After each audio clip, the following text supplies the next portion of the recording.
All right, this is back to the Stihl MS391. Finally got my fuel line come in. I don't have the part number for it, but I think it's just this upper piece of fuel line. What happened on this one is when I was trying to put it back together, it broke right here. It pinched a hole in it. So I'm going to try and knock this out quick as can. Excuse the mess on the workbench. Got multiple projects going in the same place.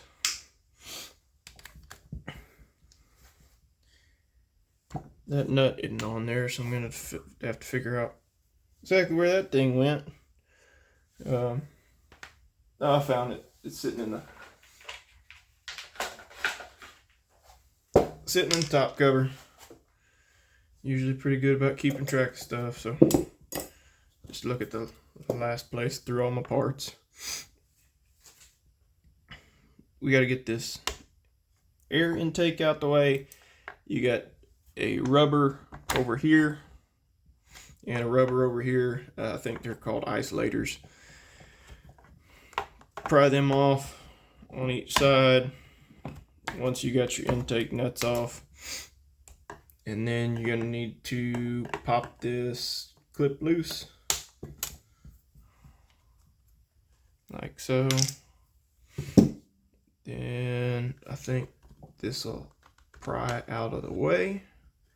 It's got all my kill wires connected to it, or shut off wires, whatever. Float your boat, they do the same thing. Just semantics. You pry those out the way. Got a couple little keepers that they push into. That one goes right there. So I think I emptied all the fuel out of this thing. Yeah, it's got no pressure in the tank, so I don't have to worry about getting sprayed this time. There's my carb. Good to lubricate this surface of the carburetor when you reinstall it. A little bit of light lubrication, 2-stroke oil works real well without hurting any of this rubber stuff. I mean, it is what it is, but you just don't want to tear it up.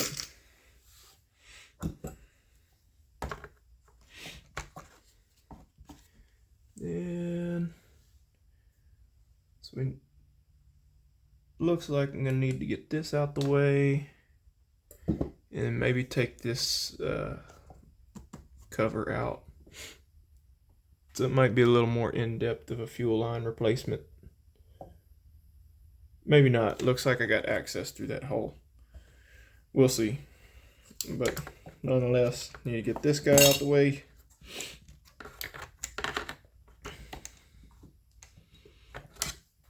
Kind of mush up the intake, just smush it through there. Don't use anything sharp on it. Same with this top piece, the intake boot feeds your strato ports.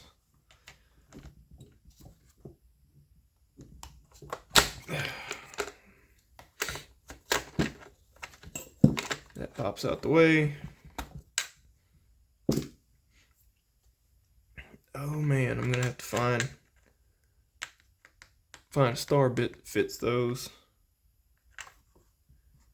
If I get this boot out of, maybe not. If I get this boot out of the way, I might be able to fish everything through. Switch bits. All the big stars on Stihl and Echo equipment, T27. Or your standard size star on them is T27. Those are like a T20 or a T25.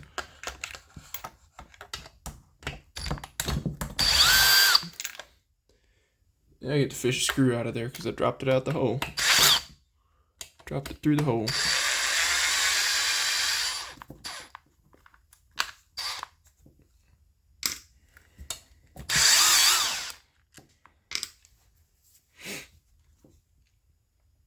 See, this top hole feeds this top port here on the intake boot, feeds the strato ports. And then what we got now, if y'all can see down in there, here's our fuel line. There's my screw that I need to get out, but I need to push this fuel line off of this bar and then fish it through. We'll try and do the new one in reverse.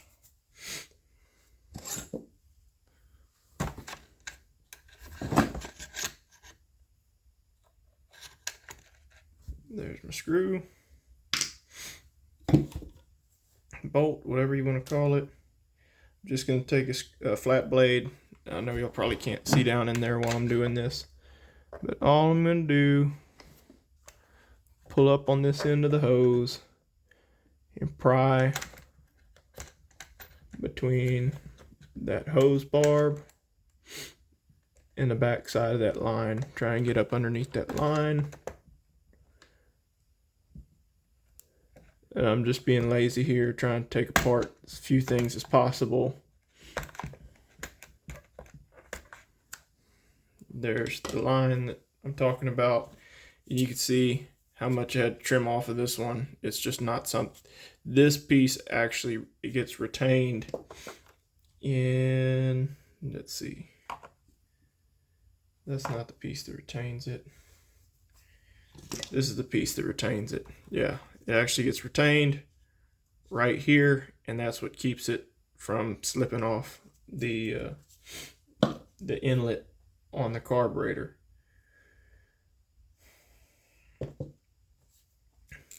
Now that we got this, I'm going to dip this end of the line in a little bit of 2-stroke oil so it slides onto that hose barb. This line is molded. It's kind of funky. You know, it sits in its own place. A lot of this, I've noticed a lot of Stihl equipment is like that. It's nice. There's a lot of thought that went into it, but if you're someone trying to do repairs on your own, it can be a little more intimidating, or you can't quite get away with the things you would on some of the other equipment where it's just one size fuel line run through there. So we just fish that through.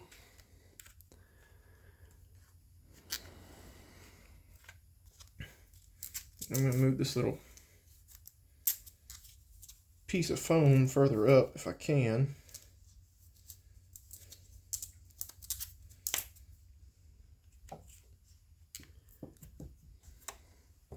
Then I can see the end of my fuel line. Okay, get in there with the screwdriver, line it up with the end of the barb.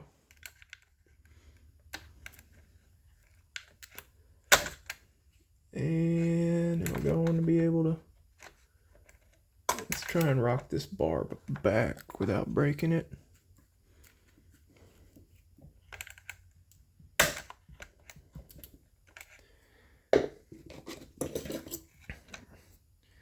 Try the hemostats, if they'll get in there.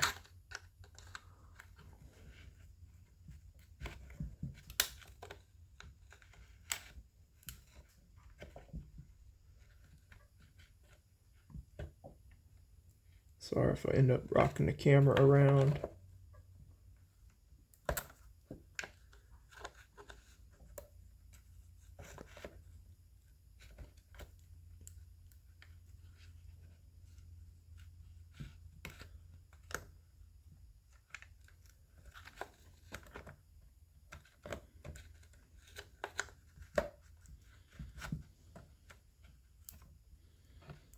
I don't know how to edit, so you'll get to watch me struggle, or watch me if I change direction on how I plan on doing something. Line up with the barb.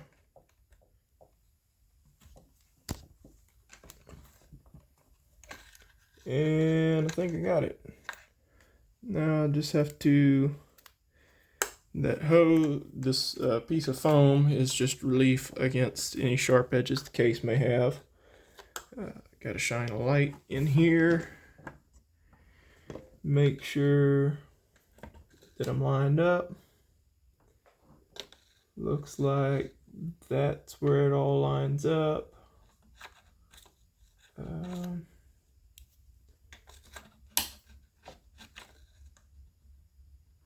Just like that right there.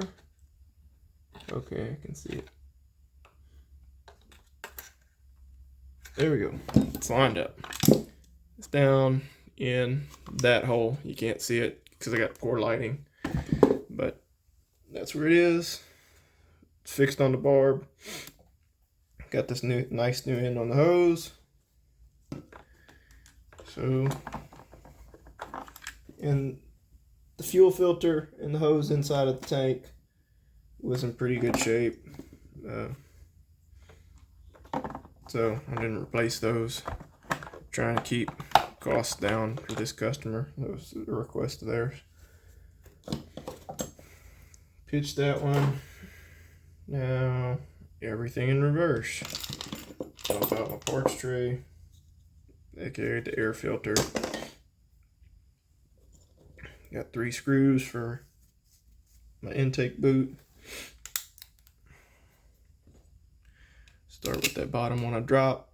I like to preload at least 1 screw in there. That way you can get everything lined up. It helps sometimes.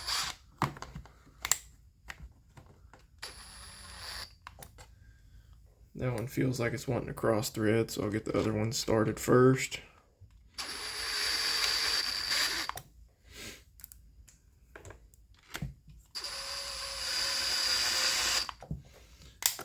And back that one out.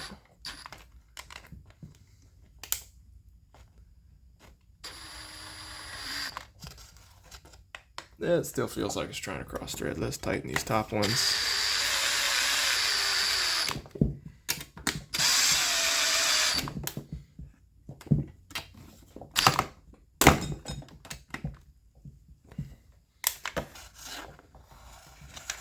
And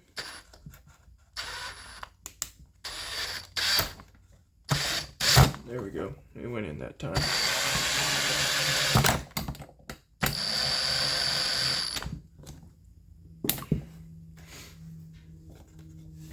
That piece. Now our piece that the intake's got to fold into.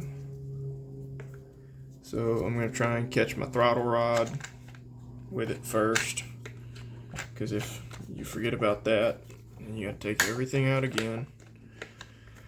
And then here's the piece that broke off the fuel line.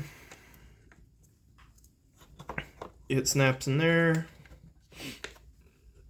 Now you have your 2 intakes.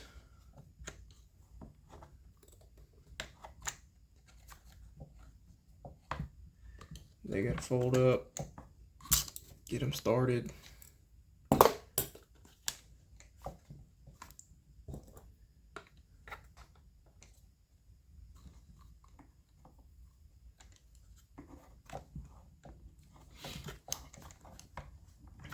These are double the pain in the butt because you got double the intake boots to thread through here. Let's go after this big one up top.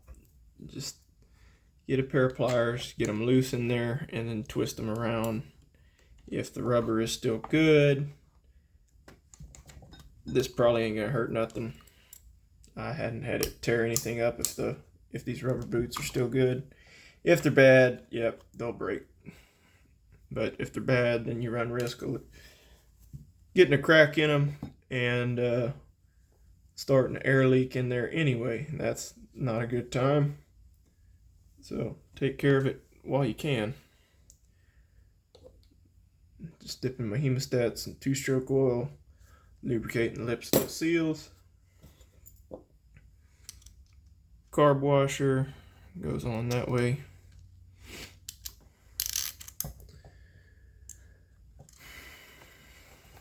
I'm paranoid, so double check tightness. I know I tightened the bottom one. That one's snug. That one's snug. And that one's snug. Have you ever think twice about it. Double check your work, never hurts nothing. Carburetor slides on. And down in here, not so sure. Yeah, down in here,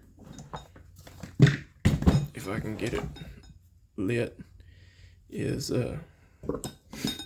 that fuel line captured in that intake reinforcement with your studs mounted to it. Then we get to fish all this back into place. See, I just turned it over, set it to the side.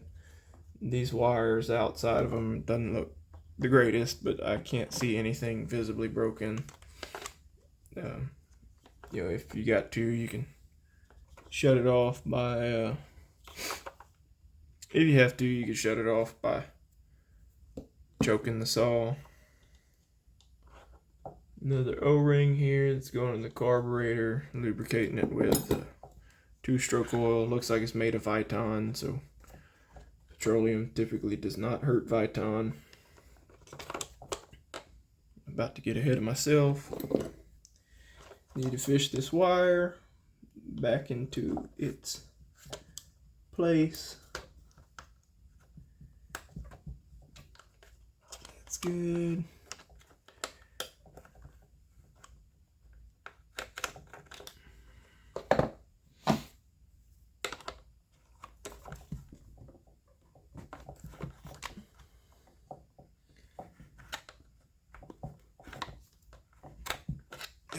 That one snapped in. And line it up with the isolators and the mounting studs. Got both my isolators on. Line up both my mounting studs, center that carburetor so that that O-ring goes in. All my linkages work. Can't forget this one over here. Hooks into something to do with the choke. Maybe that is choke linkage. The actual choke linkage. So just try and snap it in before I put those nuts on. Don't know if that's the right way, but it's the way that I believe I'm going to end up doing it. Yep, snapped in. Get back on, putting that O-ring in there. Change bits. 8mm on your lock nuts for the carburetor.